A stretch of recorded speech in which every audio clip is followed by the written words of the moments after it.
Satyashodhak national news में स्वागत है। आज माता सावित्री बाई फुले का जन्मदिन है। आज जो पूरे देश में, पूरे वर्ल्ड में जो मनाया जा रहा है माता सावित्री बाई फुले का जन्मदिन, आज जो हमारे साथ में हैं, हम उनसे मुलाकात करते हैं। भैया जी, आपका नाम क्या है? जी, मेरा नाम प्रबल प्रताप सिंह है। और क्या करते हैं आप, कहाँ से हैं? जी, एक्चुअली तो मैं यहीं लखनऊ से हूँ, लेकिन मैं जॉब करता हूँ as a superintending engineer civil ONGC Agartala में। जो आज माता सावित्री बाई फुले का जन्मदिन आज मनाया जा रहा है, कुछ उस पर प्रकाश डालिए। जी, जब माता सावित्री बाई फुले जी की बात आती है तो आई थिंक एक ऐसी शख्सियत जिसने पूरी ज़िंदगी अपनी, मतलब आप सोचिए 3 जनवरी 1831 में उनका जन्म होता है और 1848 तक आते आते वो 17 साल की उम्र की होते हुए अब एक स्कूल खोल चुके होती है बिड़ेवाड़ा में अपने पति श्री ज्योतिबा महात्मा ज्योतिबा फुले जी के साथ में। और मात्र उनकी जब शादी हुई होती है तब वो सिर्फ 9 या 10 साल की होती है और 13 साल की ज्योतिबा फुले जी होते हैं।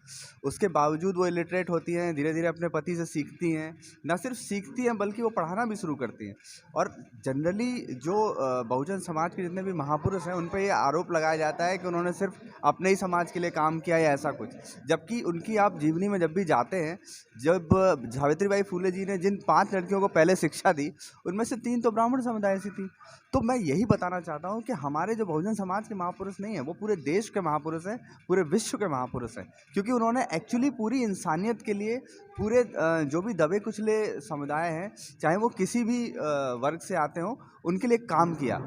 और काम इस कदर किया कि सोचिए, एक ऐसी शख्सियत जो एजुकेशन के लिए भी काम कर रही थी, जिन्होंने विधवा पुनर्विवाह के लिए भी काम किया, जिन्होंने उनके जो बच्चे होते थे प्रसूतिगृह तो उनका अनाथालय भी खोला। मतलब जो प्रॉब्लम उनके सामने लगातार आती चली गई, वो हर चीज़ को, जो महिलाओं को पढ़ने के लिए कौन वंचित किया था?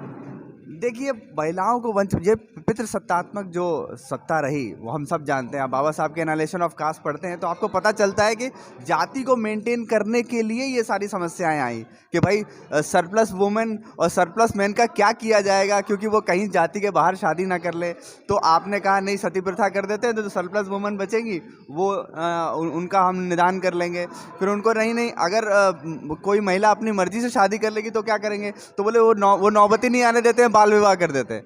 तो आप समझ रहे हैं, ये सारी जितनी भी कुरीतियाँ एक्चुअली भारतीय समाज में आई, वो एक जाति व्यवस्था जो है उसको मेंटेन करने के लिए आई।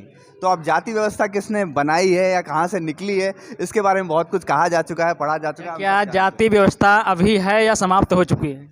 जाति व्यवस्था अभी भी है और मुझे लगता है इसके लिए लगातार काम करने की ज़रूरत है। बीच में बहुत काम किया गया और जो इसको बनाए रखना चाहते हैं वो भी लगातार काम कर रहे हैं। तो ये एक संतुलन वाली स्थिति जो है ना, वो लगातार कभी बनता है, कभी बिगड़ता है। और इसके लिए बहुत पुरजोर तरीके से लोगों को अवेयर करने की और महिलाओं की भागीदारी जब तक इसमें नहीं होगी, ये जो आंदोलन कह लीजिए या जो एक अच्छा कार्य है जिससे जाति व्यवस्था समाप्त हो सकती है, वो महिलाओं की सहमति के बगैर या उनकी भागीदारी के बगैर पूरा बिल्कुल नहीं हो सकता और उनके लिए बहुत मेहनत करने की ज़रूरत है अभी भी। सावित्रीबाई फुले का जन्मदिन है, जो ज्ञान की असली देवी जो कहते हैं, तो क्या वाकई में असली देवी हैं?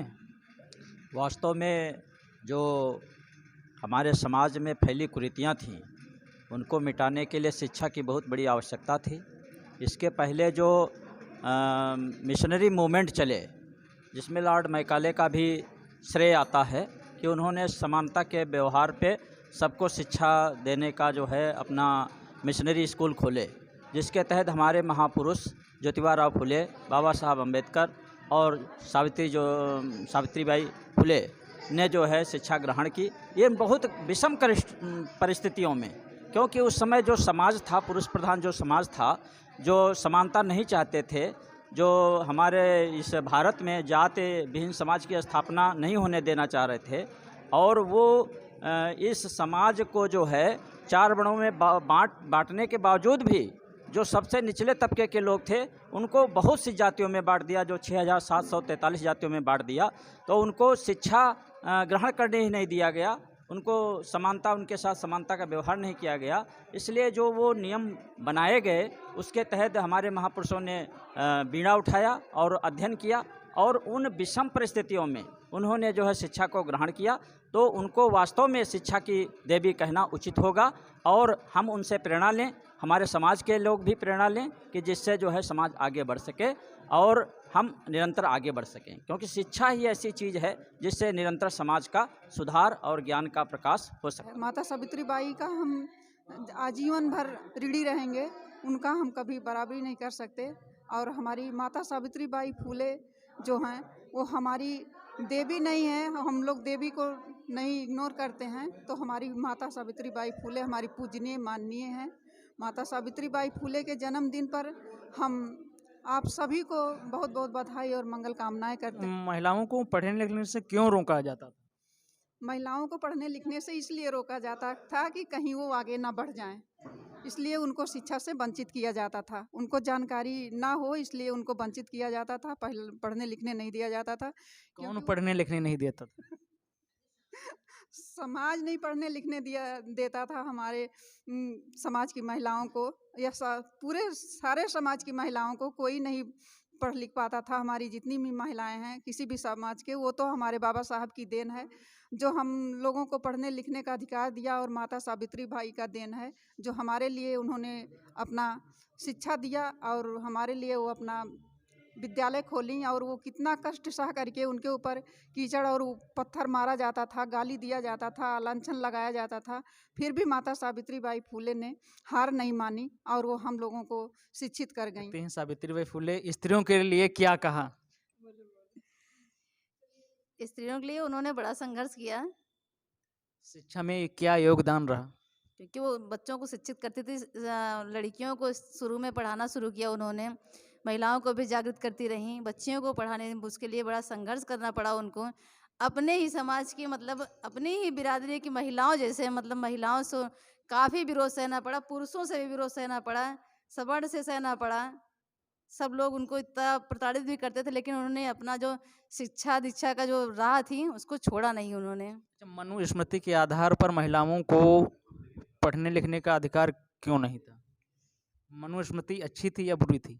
बहुत बुरी थी, अच्छी नहीं। उसमें कुछ क्या बुराइयां हैं? उसमें तो हमारी तुलना ढोल गवार सूद पशु नारी, उसमें तो हमारी तुलना जो है जानवरों की तरह की गई थी, वो तो हमें बिल्कुल पसंद नहीं है। माता सावित्रीबाई फुले जी के जन्मदिन पे तो मैं यही बोलूँगी कि माता सावित्रीबाई जी ने जैसा संघर्ष किया है और उन्होंने जिस तरह से महिलाओं को आगे लाने के लिए इतने स्कूल तक खोले, जबकि उनके पास पैसे भी नहीं थे, घर भी नहीं, रहने के लिए भी नहीं था, लेकिन उसके बाद भी उन्होंने अपने संघर्ष से अपने मतलब अपना जो उनका एक दृढ़ विश्वास था उनके अंदर, तो उसके बल पे उन्होंने स्कूल खोले और महिलाओं को आगे बढ़ाने के लिए अपना विशेष कदम उठाए। और यहाँ तक कि कुरीतियों पर भी उन्होंने अपने कदम जो है उठाए, बढ़ाए। और जैसे कि सती प्रथा पर भी उन्होंने रोक लगाई और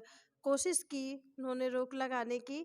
और बाल विवाह पर भी उन्होंने, जब वो बाल विवाह के लिए, एक घटना है छोटी सी, बाल विवाह के लिए जब माता सावित्रीबाई फुले को पता चलता है कि एक बच्ची का विवाह हो रहा है, और वो दौड़ के अपना सारा काम छोड़ के दौड़ के जाती हैं वहाँ पे कि मैं बाल विवाह होने नहीं दूंगी, मैं रोक के रहूँगी। और जब वो जाती हैं वहाँ, तो वहाँ पे उस समय विवाह हो चुका होता है। और सावित्रीबाई फुले जब वहाँ से आती हैं तो बहुत रोती हैं।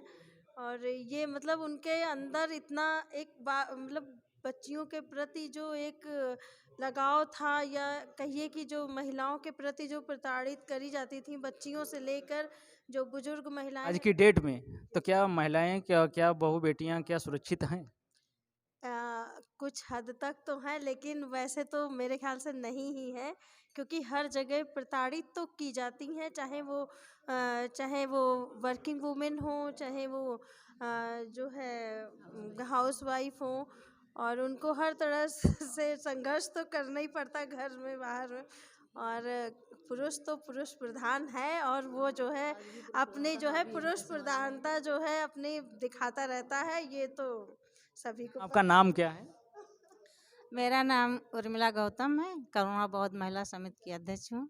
जयंती समारोह जो आज मनाया जा रहा है पूरे राष्ट्रीय, स्तर पर मनाया जा रहा है, तो आज के दिन आप क्या कहना चाहती हैं?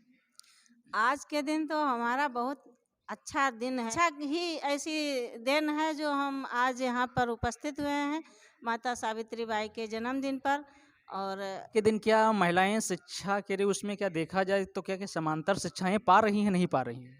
हाँ, बिल्कुल पा रही हैं। पहले की अपेक्षा इस समय तो गांव में भी नहीं, तो सरकारी स्कूलों में भी छोटे छोटे बच्चियों को शिक्षा दी जा रही है। सरकारी स्कूलों के विषय में मैम बताएंगे कंडीशन क्या है? कंडीशन तो बहुत खराब है, लेकिन मैम आज के दिन आप क्या कहना चाहेंगे? आपका नाम क्या है मैम? मेरा नाम उषा जाटो है। मैं कहाँ से है मैम?